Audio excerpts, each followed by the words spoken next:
Excuse me while I take a quick drink of water. Those that listen to this podcast later on, uh, I apologize in advance because I know it looks kind of bad when I drink my water, but I'm kind of thirsty.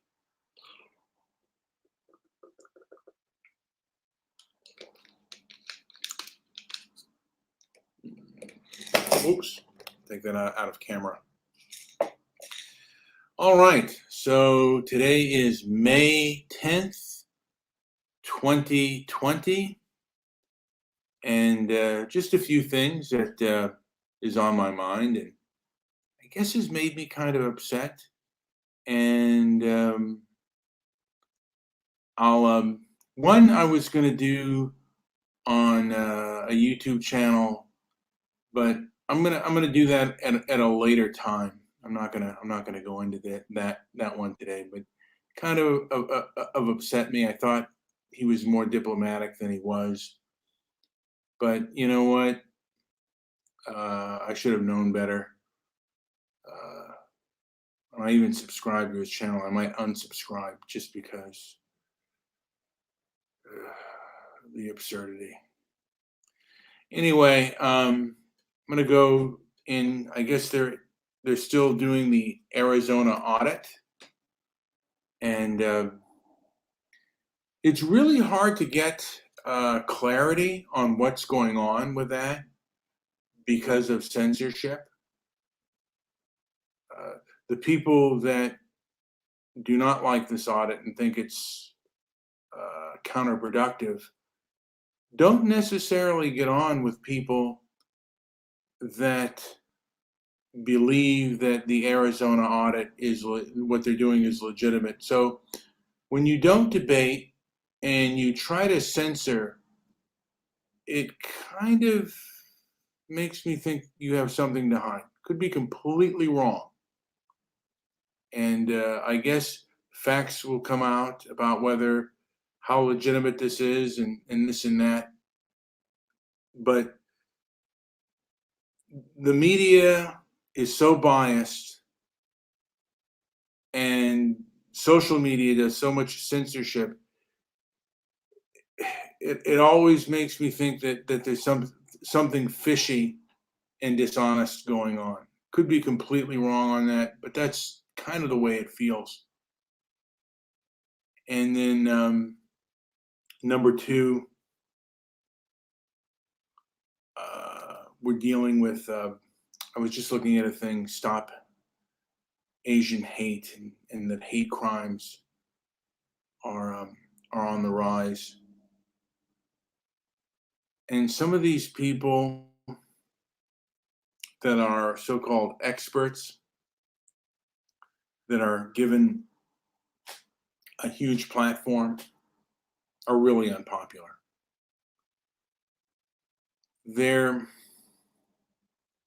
And I know she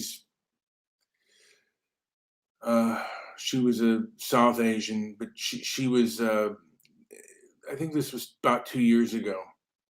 There's a college professor on, and she's talking a lot of this woke leftist stuff. And the one thing I noticed is that the comments are turned off, and the like to dislike ratio is turned off. And it's like, kind of, who are you trying to fool? You know you're unpopular. You know what you're saying is not, is that there are enough people that seem to be on to what you're saying, and they don't like what you're saying. And of course, there are probably some cruel and hurtful things being said, but there's also, why would you disable the like to dislike ratio?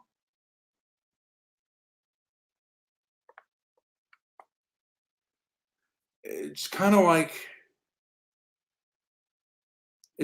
a bald guy who gets a really bad toupee and he thinks he's hot. I mean, who are you trying to fool? It's almost like the establishment, the leftist establishment, seems like the rich father who puts his kid on the sports team and makes him the starting point guard or the starting quarterback because he paid for the stadium. It's not because of his talent. Same thing with ideas. Not because their ideas are popular, it's just because they're protected. And it seems like very unpopular ideas are protected by the establishment. The conclusions that a lot of these Stop Asian hate groups are coming to are not at all popular. And there's a lot of things you can't examine and talk about in an open forum because they will absolutely shut it down.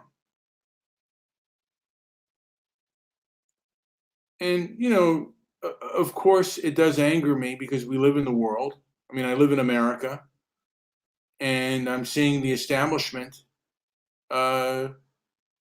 treat people who think differently, like myself, like a burdensome stepchild. And by nature, you're going to be upset, because, it's unfair. Any thinking person would know that this kind of thing is unfair. But I digress. So, and I'll get back to that a little bit later on the different types of leftists and even the different types of ethnicities that do leftists. I think I'll do a show on that. Some of the mindsets. I mean, it is what it is. And there's more, like, I think there's more psychological to it and stuff that I'd like to just kind of just examine on that. And then there is the BLM protest in Plano, Texas. This group, basically, they went in and they protested and they stopped traffic, which I call really an act of terrorism, because you're holding, essentially you are holding a group of people hostage. And I guess they can get out of their cars, but if they get out of their car and you stop traffic, they don't know that you're going to attack them. And the chief of police, I heard, is in support of this. I was mentioning this on Twitter, and someone mentioned Trump supporters, and I said, if Trump supporters doing it, they're committing acts of terrorism as well, if they block traffic. And then they said Martin Luther King, MLK. Block traffic, you're committing an act of terrorism. And with Martin Luther King, it was nonviolent. But anytime you're stopping people from traveling in their car, and if they have to get out of their car, you're putting them in a vulnerable position. And if the police and the establishment are supporting this, they are supporting putting people in a vulnerable position. It is extremely wrong.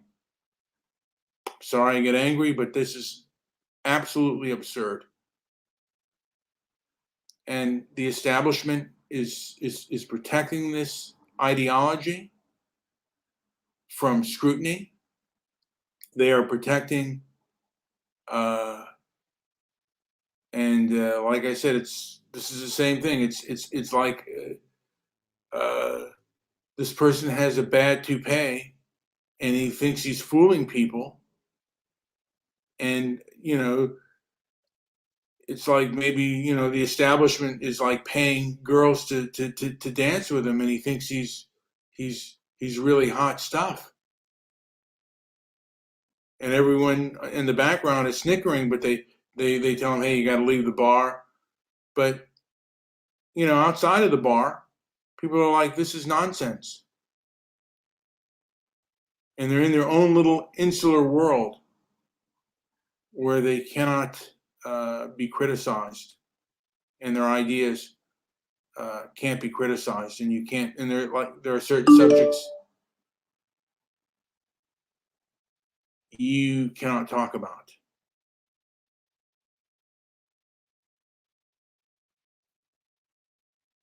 And hopefully that will change. I mean, I'm grateful to be on YouTube. I'm grateful to speak my mind. And there are people who do it far better than I do it. And I'm also very grateful to them. But this kind of thing is not necessarily bringing us together. It's really dividing us apart. And it's taking away, certain people's nature has to be curtailed, and you do have to have a filter. But the way they're doing it is really, it's just such control of behavior, and only on one side. And you can't have a real friendship with somebody and a real relationship with someone if you're walking on eggshells. It's just not going to happen. It's not necessarily in the cards. Anyway, this has been Brian with Transparency and Merit. Like and subscribe. Maybe even leave a comment down below. I know my show's not that popular, but those that do listen, I do thank you for listening. And enjoy the rest of your day.